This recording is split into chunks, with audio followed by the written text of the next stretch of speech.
Have you ever wondered what love and loyalty really mean? It's a question that has puzzled poets, philosophers, and probably you.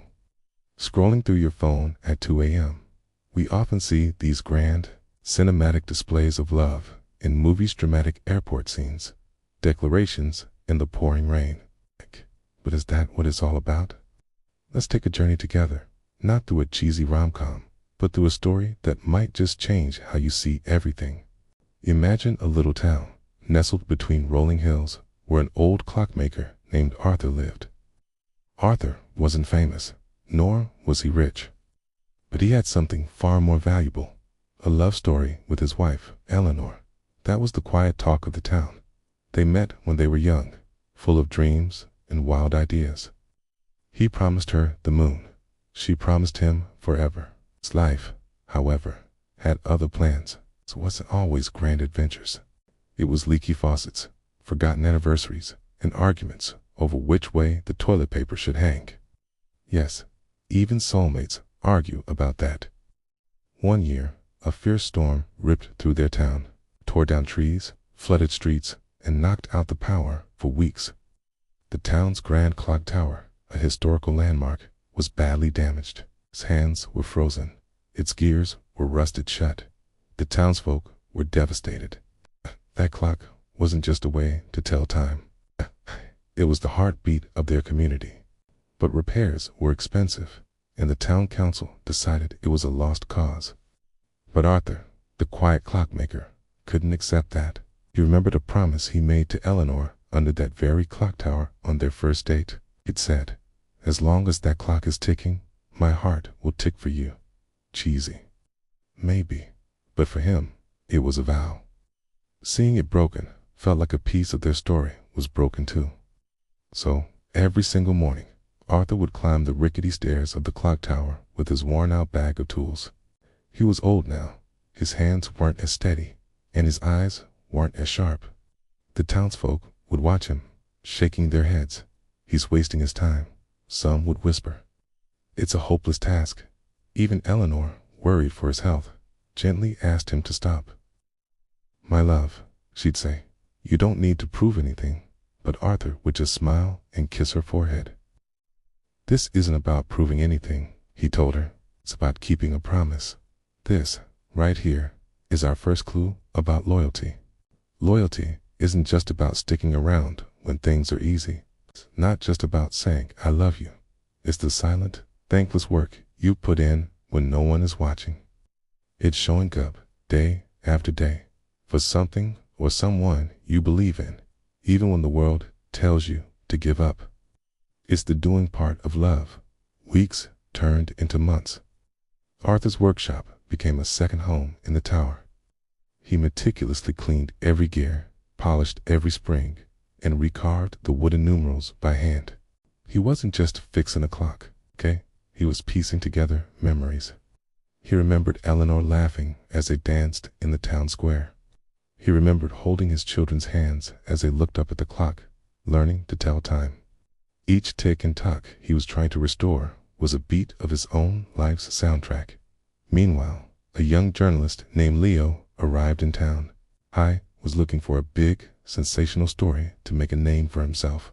At first, he saw Arthur as a quaint but foolish old man, a perfect little human interest piece. He'd interview Arthur, snap a few photos, and paint a picture of a man clinging to the past. But as Leo spent more time with Arthur, something shifted. He saw the sheer dedication. He saw Eleanor bringing Arthur his lunch every day, sitting with him for an hour, not saying much, just being there. Her presence was a silent fuel. Leo started to understand that this wasn't a story about a broken clock. It was a story about an unbreakable bond. Okay. One afternoon, Leo asked Arthur, "Don't you ever feel like giving up? It's been months." "No one else seems to care." Arthur paused, wiping grease from his hands. He looked at Leo and said, "Love isn't a feeling that comes and goes, son. It's a choice you make every day. You choose to see the best in someone, even when they're at their worst. You choose to forgive, to support, to build, and loyalty. Loyalty is the house you build with those choices. It's the shelter that keeps you safe when the storms of life hit. Ty, not just fixing the clock, reinforcing the walls of my house. That conversation hit Leo like a lightning bolt. He had always chased excitement, the next big thing in his career and his relationships. He was always looking for the grand, cinematic moments. But here was the truth, covered in clock oil and sawdust.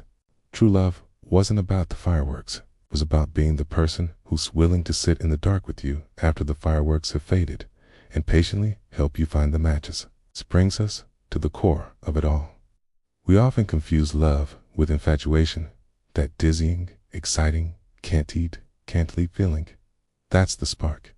It's beautiful and necessary, but it's not the whole fire. Loyalty is the what you keep adding to the fire, day in and day out, to keep it burning through the coldest nights. It's the conscious decision to protect that flame. Think about it in your own life. Who are the people who have been loyal to you? It's probably not the ones who gave you the most extravagant gifts. It's the friend who answered your call at 3 a.m. It's the parent who believed in you when you didn't believe in yourself. It's the partner who held your hand through sickness, failure, and fear. That's loyalty in action. It's quiet, it's consistent, and it's the strongest force on earth.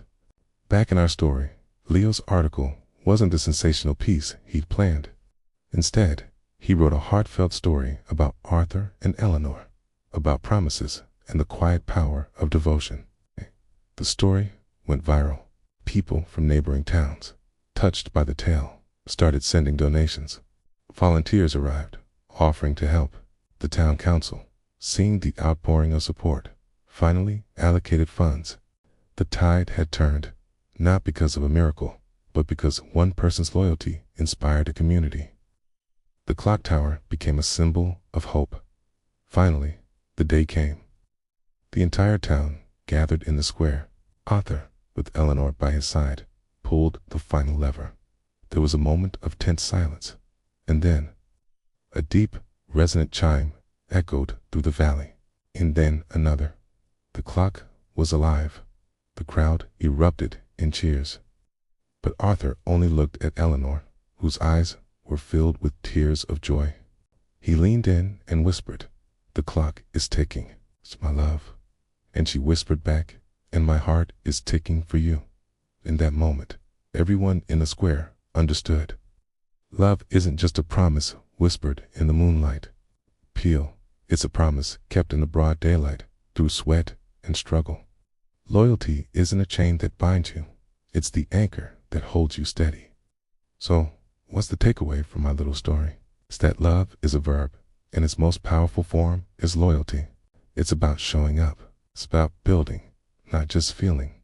It's in the small, consistent acts of service and support. It's choosing to repair what's broken instead of throwing it away. Whether it's in your friendships, your family, or your romantic relationships. Look for the Arthurs in your life. More importantly, strive to be one. Build your house, reinforce its walls, and tend to your fire. Because at the end of the day, when the storms pass and the dust settles, it's that quiet, steady ticking of a loyal heart that truly means everything. Thank you so much for joining me on this journey today. If this story resonated with you, let me know in the comments below. What does love and loyalty mean to you? Don't forget to like this video and subscribe for more stories that make you think and feel. See you next time.